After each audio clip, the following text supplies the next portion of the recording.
দিই। আমি হচ্ছে উপজেলা তথ্য আপা, সবাই আমাকে তথ্য আপা বলে চিনে। উপজেলা তথ্য সেবা কর্মকর্তা, তথ্য কেন্দ্র নামে একটা অফিস আছে, আমি হচ্ছে সেই অফিসে জব করি আর কি।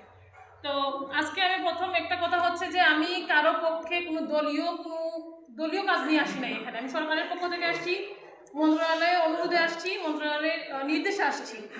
তো সবাই মানে কেউ ভুল বুঝবেন না, আমি কোনো নির্বাচনের বা কোনো ত্রয়োদশ জাতীয় সংসদ নির্বাচনের যে এমপি নির্বাচনের কোনো প্রচারণার জন্য আমি আসিনি। আমি আসছি গণভোট প্রচারণার জন্য, যেটার দায়িত্ব হচ্ছে সম্পূর্ণ দায়িত্ব সরকারের।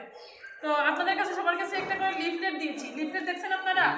তো আমাদের যে মিনিস্ট্রি থেকে বা আমাদের উপদেষ্টা মহোদয়রা কিছু প্রস্তাবনা দিয়েছেন আমাদেরকে এই গণভোট সম্পর্কে আর কি। গণভোটটা আমাদের জন্য নতুন, আমরা এর আগে অনেকগুলো ভোট আমরা দেখছি, মেম্বার চেয়ারম্যানের ভোট আছে, তারপর জাতীয় সংসদ নির্বাচন দেখছি।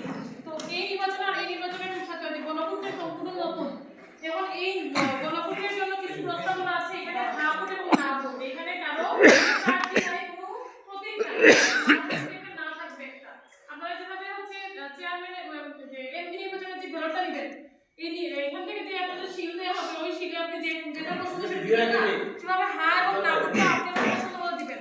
এখানে কিছু প্রস্তাবনা দেওয়া হয়েছে, এই প্রস্তাবনাগুলো আপনাদের যদি সম্মতি হয়, আপনাদের যদি মনে হয় যে না এই প্রস্তাবনাগুলো আমাদের সরকার যে গঠিত হবে তার জন্য অনেক উপকার হবে এবং পরবর্তী দেশ পরিচালনার জন্য অনেক উপকার হবে, তাহলে আপনারা হা দিবেন। আপনাদের যদি মনে হয় যে না এগুলো আমরা সম্মত না, তাহলে আপনারা না দিবেন। এখন আপনারা যদি বেশি হা দেন, বাংলাদেশে যদি সর্বোচ্চ হা ভোট হয়, তাহলে কি হবে, আমাদের এই হা জয়যুক্ত হইলে এই গণভোটের যে শর্তগুলা, এই শর্তগুলা মেনে বাংলাদেশ পরিচালিত হবে, আমাদের দেশটা আমরা উন্নত দেশের সাথে তাল মিলিয়ে। তো এখানে কিছু শর্ত আছে দেবেন আমাদের, আপনাদের যে ব্যালট দেওয়া হবে ওই ব্যালটের মধ্যে কিন্তু এই 4টা শর্ত দেওয়া হবে।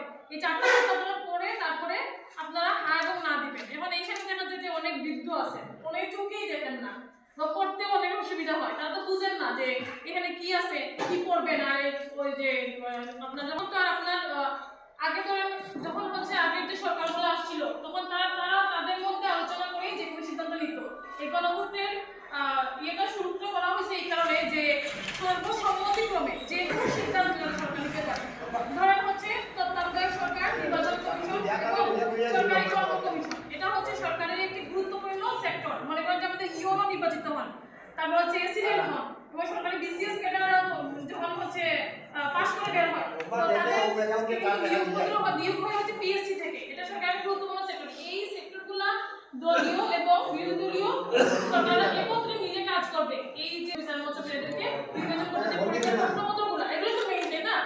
এইখান থেকেই তো তৈরি হয় আমাদের দেশের পরিচালনার চাবিকাঠি।